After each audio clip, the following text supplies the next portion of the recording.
One of the 21 Irrefutable Laws of Leadership by John Maxwell is called the Law of the Picture. Remember, each of these laws is independent of the other. So if you're reading the 11th or the 15th or the 20th law, it doesn't depend on you learning the previous ones being necessary before you learn this one. And I forget which number this one is. It's about, they're not really necessarily numbered in the book, but in the book, I guess this would be like the 16th or 17th one presented. But the law of the picture is one that I feel kind of ties in with our culture, our above culture. And the V in the word above for our culture is vision. I think vision is a word that is often overused.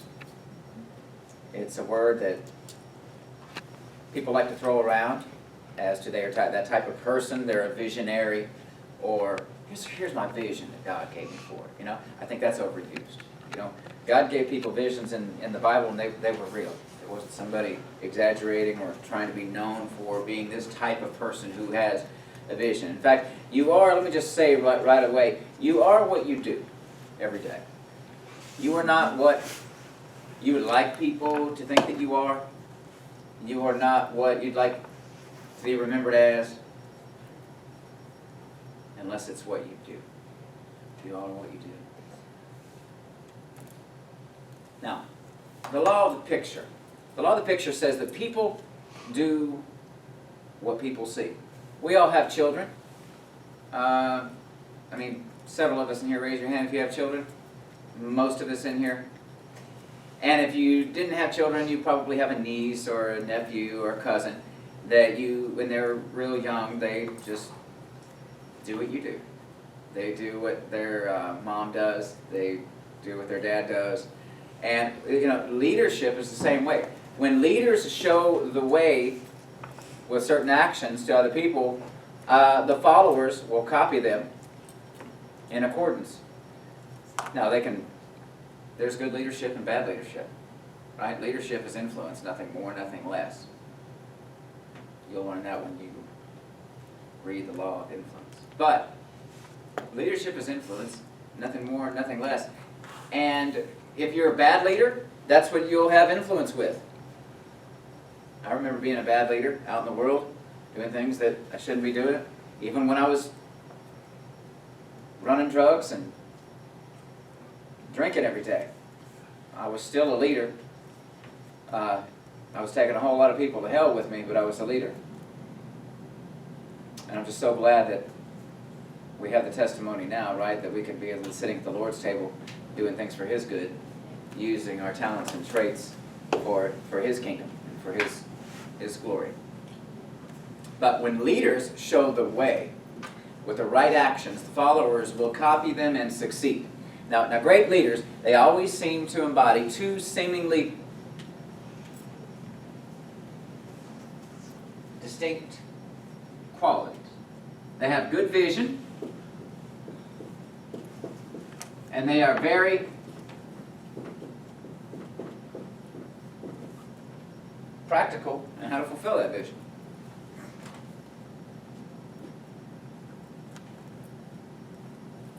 They're highly visionary and they're highly practical. I'm talking about great leaders here. Their vision enables them to see beyond the immediate. And I assure you, the higher you go up in leadership, the further out you'll have to look on behalf of even more people.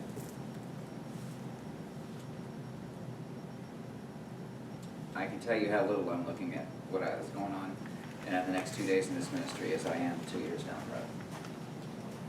A lot of the things that we have today are things that were thoughts or things that I was impregnated with, if you will, a couple of years ago. And I think just like when God impregnates you with a vision, you have to nurture that vision. You have to take pre-vision vitamins, right? You have to read on the Word. You have to read about the endeavor that you're about to embark on and study up on it. When I'm going into telemarketing with having no experience and no research, no study, and no consideration as to how we're going to do it. This has been years in the making. Same with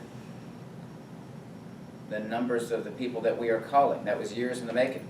That was a vision that we had long ago when we had people filling out their name, addresses, and phone numbers, and we weren't sending them a newsletter and beating them to death with an appeal letter every other month, so we could save those names and phone numbers for a time such as this, to be able to call them, and that's why we're getting such great response.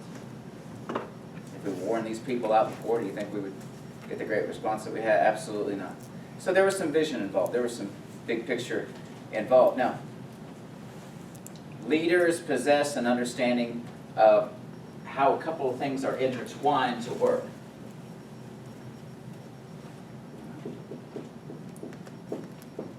The mission provides purpose.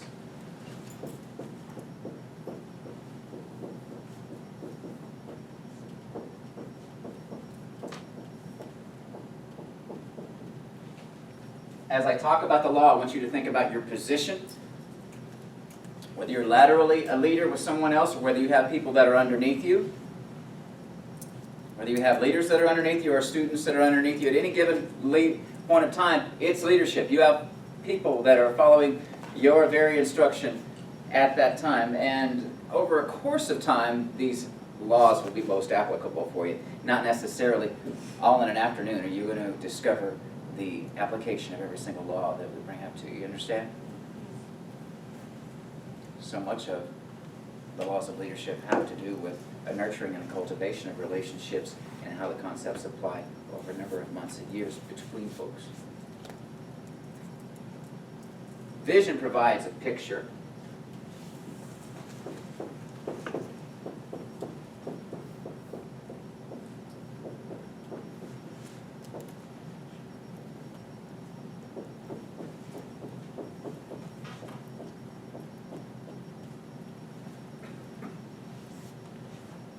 And John Maxwell says that strategy provides a plan. Strategy provides a plan.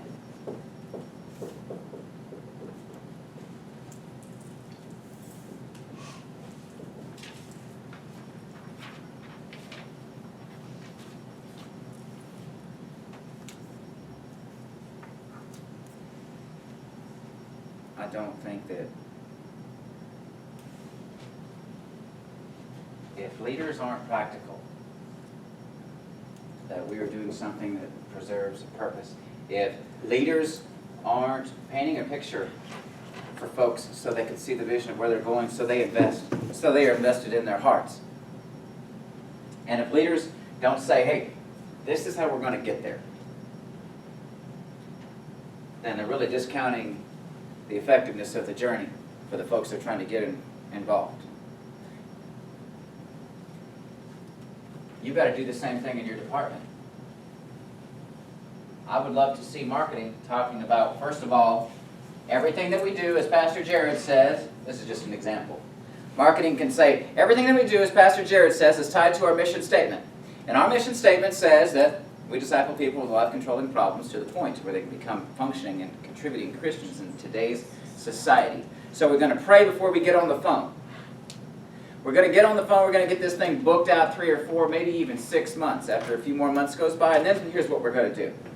Pastor Jared said that we can do some above and beyond things. Instead of just booking stores, we can go out and meet some bigwigs in the community and in corporations, and we can talk to them about Teen Challenge. And we, the 2 or 3 of us in this marketing department, or 4 or 5, however big you've built your marketing department by then, we can go out, we can dress up nice, and we can go to some functions. We can set up appointments for Pastor Jared, Sister Kim, and us to go and meet with people depending on how big they are in the community as far as their sphere of influence. If you were doing what I just exemplified right there, you'd be painting a picture for your marketing department. You'd be applying the law of the picture so they see what we're about over the next several months and ensuing years. That's really what a leader does. Clarifies the vision. it also, in that example right there, just revealed the strategy to show the plan. The law of the picture. Do you hear me talking about the law of the picture all the time? You hear me talk about where we're going next, with what department, and what centers, and Yes, sir. it's not dangling a carrot. It's saying, hey, this is what I feel like God's showing us next. Be ready. I don't want you to just be ready with where you sit with your chair in the ministry and your what it says on your business card. I mean, be ready in your spirit also. Be ready because you've learned and you've read and you've enriched yourself with the Word of God, with the 21 irrefutable laws of leadership. You've prepared yourself. One of the laws is called the law of process. And that means that leadership is not learned in a day. It's learned daily. You fed yourself something about the craft of leadership daily to where you've transformed into this leader. There's different phases of transformation all throughout life. You come to Teen Challenge, you get sober, and you start dropping all those bad habits. You start to get the character of Christ. Oh, but that's just the tip of the iceberg. You haven't seen anything yet. There are 60 more programs for you to go through that are a year long, some of you. You understand? If you want to peel back a layer of the onion and transform every year as it goes along, you're going to have to invest in yourself.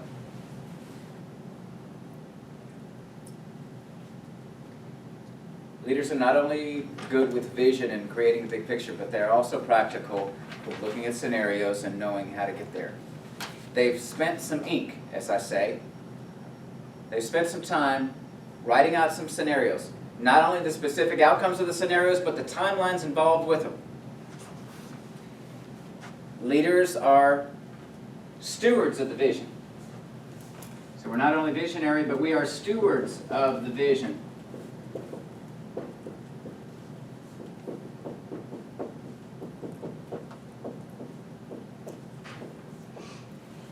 You realize it's God's vision that we're walking out? Just like everything that we use and drive and own, God owns it all. We're just managing it for the Lord. We're all just GMs for God. You know that. So, what should leaders do to bridge the vision gap between them and their followers? The temptation for many leaders is to merely communicate about the vision. And don't get me wrong, communication is certainly important, but good leaders communicate the vision clearly, creative, and then they stay continual with it. It's kind of like what comes out of their mouth all the time. You know, if we were fishermen, and this business was Teen Challenge Fisheries or whatever on the outside, then I'd be talking about fishing all day long, right? We'd be talking about lures, we'd be talking about bait, we'd be talking about different pound tests of line, we'd be talking about Zebco reels, right? We'd be talking about strand line. Yeah. We'd be talking about bass boats. We'd be talking about different kinds of temperatures of water, and whether it's trout in the cold water or whether it's scavengers on the bottom, which are catfish. We'd be talking about fish. But we're leaders. So our craft, okay, our gig is leadership. We lead people. You're in the people business. You can't not talk about leadership if you want them to have a career after this. Oh, you can talk about them getting through a program, being a follower, I guess, to get them through the 13 months, but then what? Are they going to be able to go out and live on their own and provide for a family? It's going to be hard without leadership principles to impart into them. So, good leaders are always also conscious of the fact that they are setting the example. Good leaders are conscious of the fact that they are setting the example.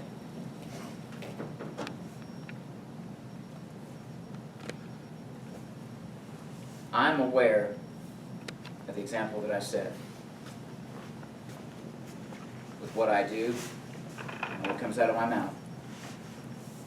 More so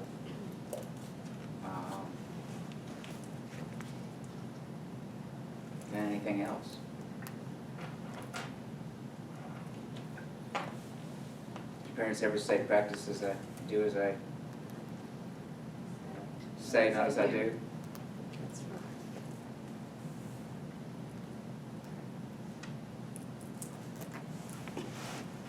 Good leaders are always conscious of the fact they're setting the example, and others are going to do what they do, better or worse.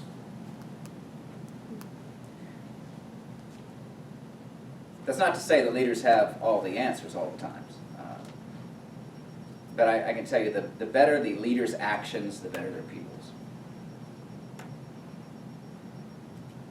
I wouldn't have a lot of credibility here, getting up here talking to you about leadership, if I didn't feel like I had a reputation for being able to lead. I don't think I'd have your ear very much. I think you'd be taking notes because you have a paycheck held over your head. But hopefully some people follow you after a while because of more than just positional leadership. Hopefully they follow you after a while because you have something to offer their life. They know that they'll be bettered if they follow you. Well, you need to have that reputation now. You need to have schools of people following you. You need to have folks really looking up to you and wanting to have you as a mentor because of the influence, not just how cool you are, and not just how tight you guys can get, right? But because you have something to offer them in experience and wisdom. Wisdom is knowledge plus experience. Have you ever heard that? Write that down, that's a good one. Wisdom equals knowledge. You can have all the knowledge in the world, but if you haven't been through stuff,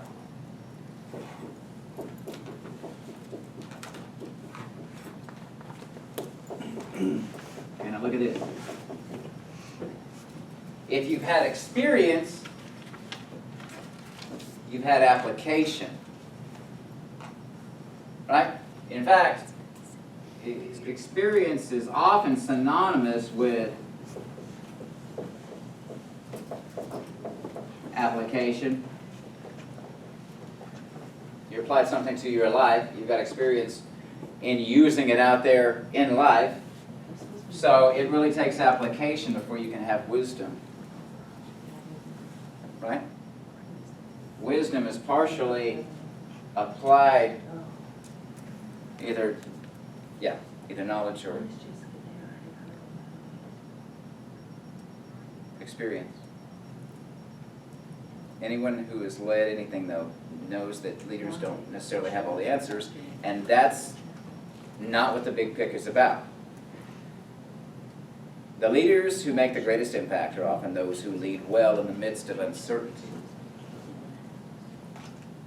I can tell you that I may be remembered more with our folks of what I helped get us out of than what I got us into. We were not happy. We were in another organization. There was a lot of volatility going on, some unpredictability in the nature of some of the leadership there. And we became uncomfortable. We knew it was not necessarily of God. We felt in our hearts that Jesus had may have left the building in a couple of different areas. So we felt like instead of causing a big ruckus and problem, we were just going to professionally and respectfully reposition our families and our ministry elsewhere. And that's what we did. That's what we did. And God's good. You know, you keep God at the forefront of something, you try to get involved in something that He wants to do, and He'll bless your socks off. He'll put you in the river of His favor. Get involved in something that God wants to do. I don't believe that God, I know that God has a plan and purpose for your life. In fact, I think that plan and purpose can end up being one of three that you choose one of the three that He endorses. Do you understand? So, God may have a shirt for you to wear today, but it might be one of three shirts that you go in and say, hey, what do you think about this one today, God? He goes, I like that one. That's the plan. That's the shirt that God has for you today. You got it? What are you looking at? I think he told me to go buy some new shirts. No, he didn't. No, he didn't. All right. So, uncertainty is not an indication, speaking of uncertainty, it's not an indication of poor leadership. Rather, it indicates a need for leadership. And the nature of leadership demands that there will always be an element of uncertainty. That's why the law of navigation is another law, that it relies on a leader with some experience to help navigate your department or your ministry, your organization, your company, whatever, your household, whatever you are over, to the right destination. To navigate to the right destination, whether it's for your department or the entire organization or company or association, you have to constantly show people the next couple of steps. Keep the big picture in mind. Keep people motivated. If we were out in the desert and we're all dehydrated and starving, somebody's going to look to somebody that might have a plan as to how to get home. And I'll follow that person. Just show me that they've got some people home before. That's what I'm doing. Here's my intake, though. I mean, here's my take on this portion of the book. This isn't in the book, but I have to share with you that when I'm trying to highlight the big picture to our people, I have to talk about how we are fulfilling God's plan. I'm always talking about our mission statement, because we can't get caught up in the business, the busyness of the business of ministry, and forget why we do what we do. We're helping people. We're not necessarily out there. It's a healthy competition between fundraisers, but sometimes we've got to remember that we're praying with people and testifying to people out there, and that somebody may get into our program today because we're ministering in front of those stores, and we're raising money so we can go open another center to help another state that we were fortunate enough to be able to come here. And the starting of this center relied on the funds of the shoulders that we raised at the previous center.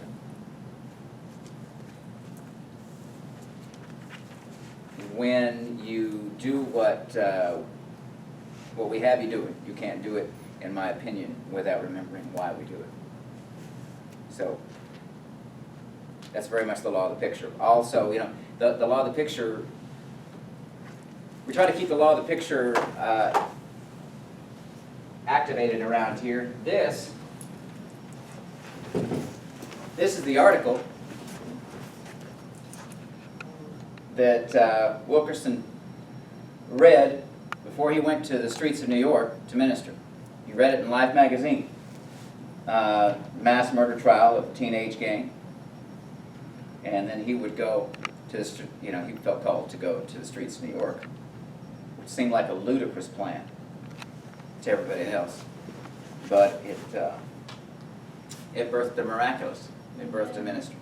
And we want to keep this history around. We want to keep this big picture around so people realize this is why we do this. Mm-hmm. Don't ever forget where you came from, right? You heard of that? Mm-hmm. We don't ever want to forget about our founder. Yeah. He was a man of God, Assembly of God preacher, and God was using him in a big way, down in the trenches. Video conferencing, you saw other centers on the screen this morning. We're trying to get the bugs worked out in the video conferencing. That is so we can do what? Keep showing people the big picture. It's not so they can see Jared on screen. It's so I can keep teaching them what God's teaching us, and we can share it with everyone.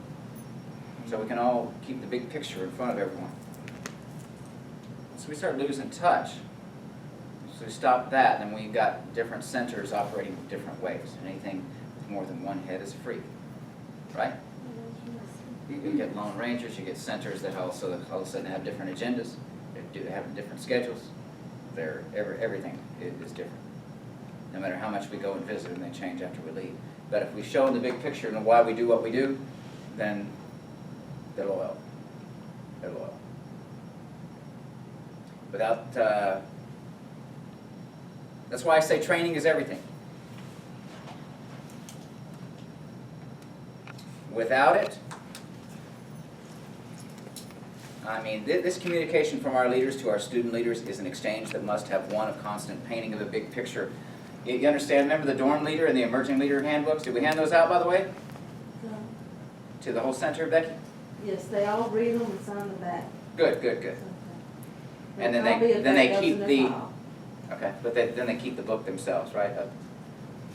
No, I only have All right. one book. What do you mean you only have one book? We're not I've handing got them out. this one in my book. They got them all, I said, all the centers have them, and Yesterday, Patrick Gray got them last. Let's get them handed out. Sir. I don't want them handed out by the end of the day Yes, sir. to all dorm leaders and emerging leaders, but they're two booklets. People sign the back. and then they tear off the back sheet that they signed, put it in their file, and then they keep the rest of the book. And it's to show everybody the big picture as to why they do what they do and how they do what they do. It keeps everybody tied in. We have a folder that talks about what we do to be able to provide to big, influential, potential donors.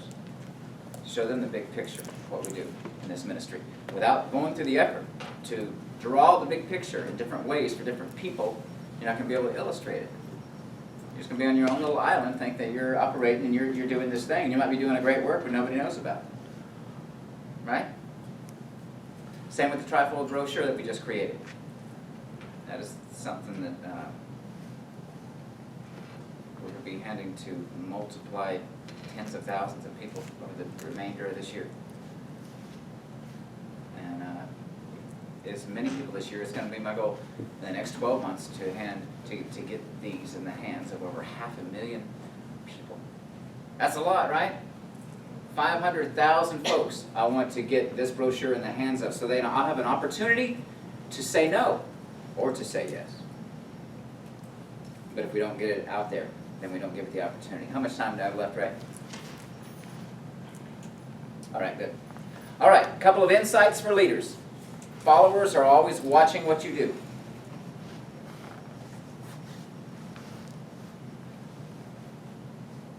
You got to remember these things. These are insights for leaders with the law of the picture. Followers are always watching what you do.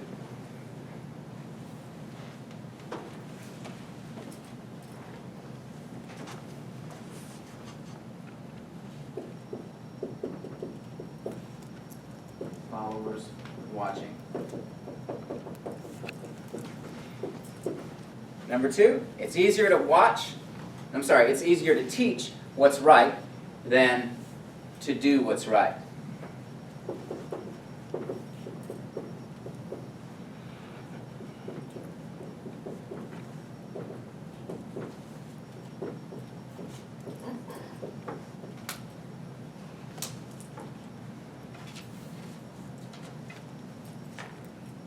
Number three, we should work on changing ourselves before trying to improve others.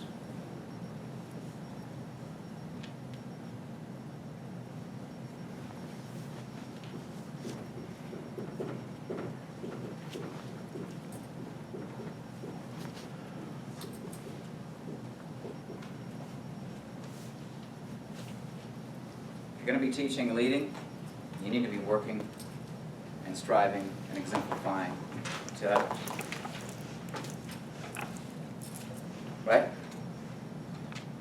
Number four, the most valuable gift a leader can give is being a good example.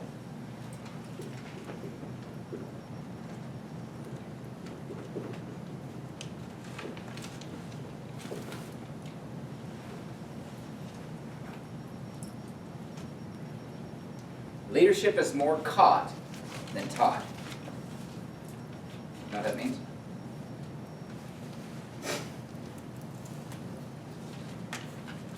If leadership was mostly taught instead of being caught, then you could just go read it in the book and become a leader. But when people see leadership in action,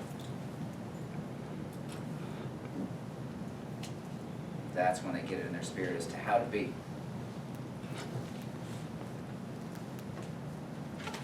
Vice President of Sales going out in a neighborhood with me when I was in home security, residential home security system industry.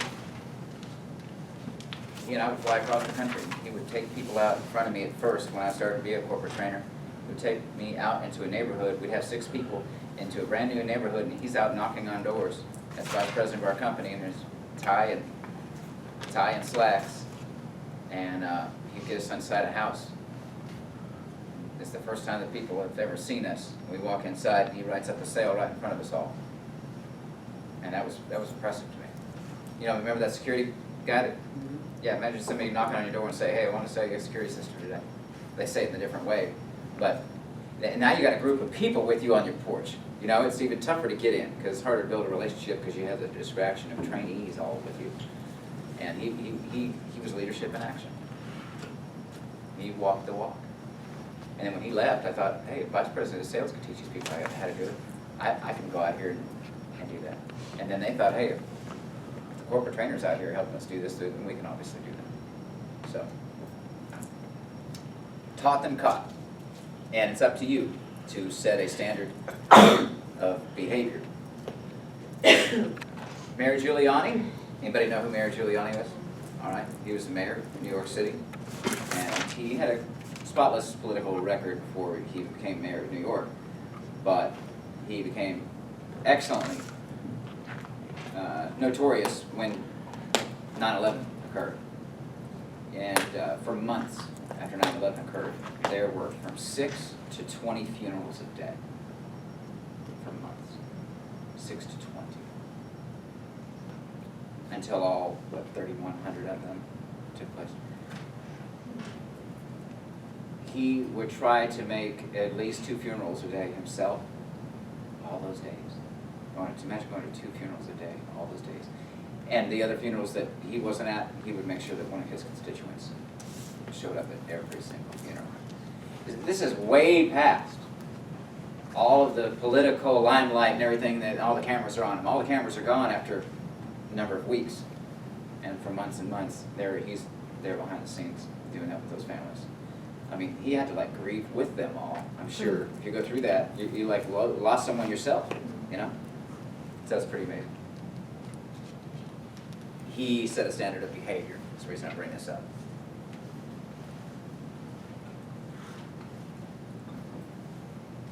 He sums up his leadership in this way. This is a quote from Giuliani.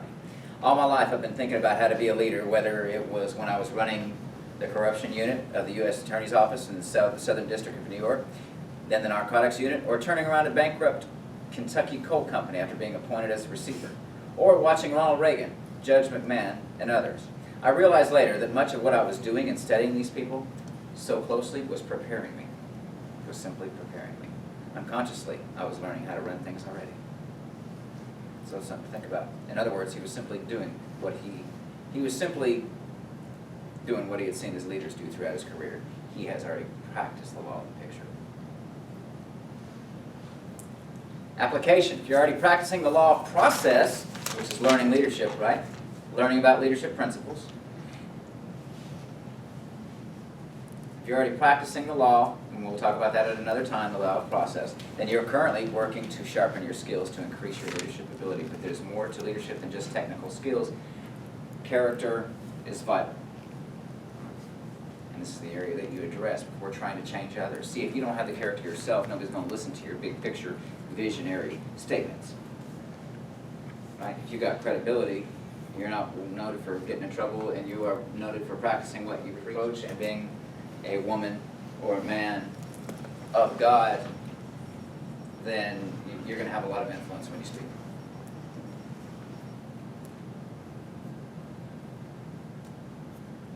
Application. Give yourself a character audit. Number 1, give yourself a character audit. Make a list of your core values, okay? Like integrity, honesty, hard work, and so on. Think about your actions over the last month. What incidents, if any, stand out as inconsistent with those values? I know we're off camera now, right, Ray? Still rolling. We're still rolling? Okay, I thought we were out of time. Okay, you were just telling me the time, okay. So, first give yourself a character audit. This is application, by the way. Application.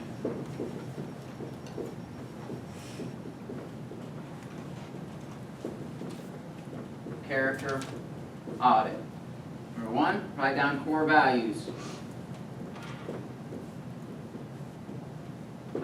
Think over the last month.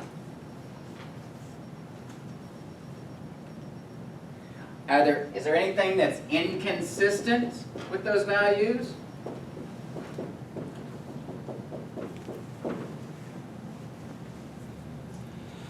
I'd love to preach this, but do I practice it? Ooh, that kind of hurts when I think about this or that. Yeah, I could probably work on that. That's good. That's what a character audit's for, so you can work on it.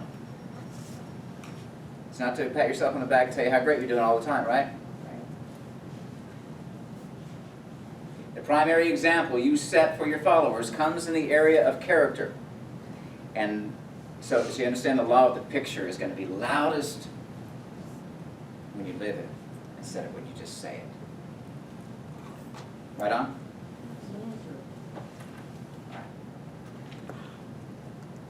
There's probably more that it's caught in here, leadership from me. When people see me pull up, hear me on the phone with other people, hear how I talk to folks in passing, and how I genuinely care for them in life when it's not regarding something with their department. That's going to speak loudest in relaying the big picture or the picture law more than anything else. Just saying. People would rather see a sermon than hear one any day. You ever heard of that? Thank you for those good amens. Number 2, ask a trusted colleague or friend.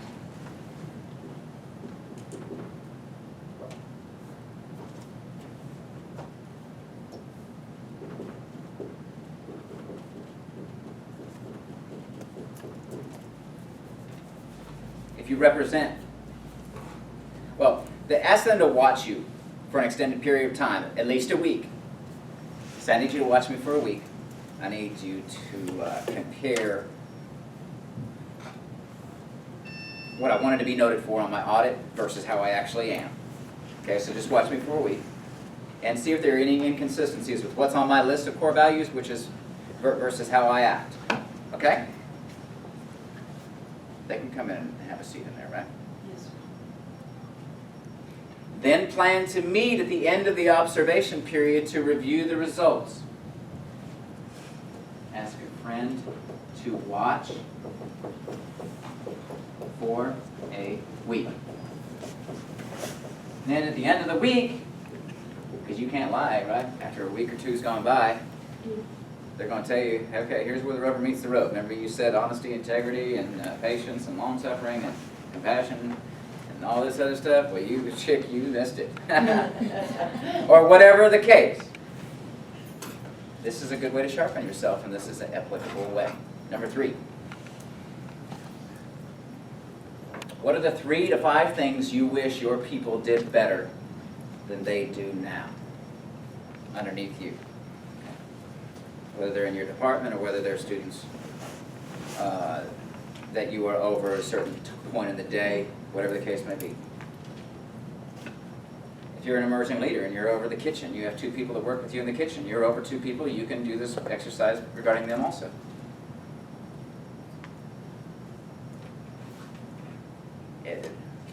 I'm sorry. 3 to 5 things they could do better. Here's the gig.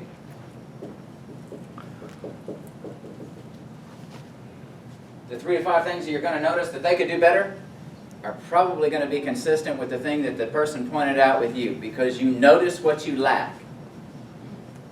Oh, come on, somebody. You notice what you have a hang-up with.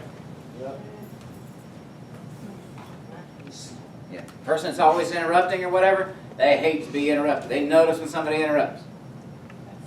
It's just, it's the way that it is.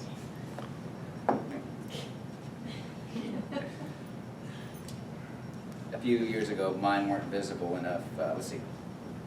Oh, scores. I would say if your scores are low, then you'll need to change your behavior. But grade your performance for each. And you may want to ask somebody else to grade you as well to make sure your perception of yourself is accurate. Okay, you could grade yourself. But the goal is, if you made a B, to try to make a B plus next time, or A minus next time. If you made a C, and you're grading yourself, all right? So we're not kind of a point system. But a few years ago, I would tell you that mine weren't visible enough my example wasn't really visible to our people, because I was always worried about opening the next center. We did this for 4 years. We opened the next center. I didn't make myself available enough to the people that I had already raised because I'm opening the next center, and I got noted as this guy that was leading people and that produced leaders and we got a little top-heavy at a center for leaders, a little few too many leaders, and we had positions, and hey, we could be top-heavy in leadership, so we open another center, and we take the extra leaders, and we put it at the new place, and that was all good. But now I've got all these people, I gotta go back and show the big pic for, right? The big picture, I've gotta go back and make sure that they feel led. I thought, I'm building an organization, so they'll see all the fruit soon enough of my leadership, and I'll be able to, influence them later on. But I realized after we get here, you know what? A lot of these people, they saw my personal teachings in a center, and then I sent them out and I let them go. And I need to reconnect with them. I need to make DVDs. Every one of these trainings is put on a DVD and sent out. Every chapel that we do is put on a DVD and sent out. Not because it's so vital that they get me, but you're going to get a big pick from the next level of leadership above you all the time. The law of the pick's always in action. Boy, you're always painting a picture. It's either a good one or a bad one. You're always leading. It's either effectively or ineffective.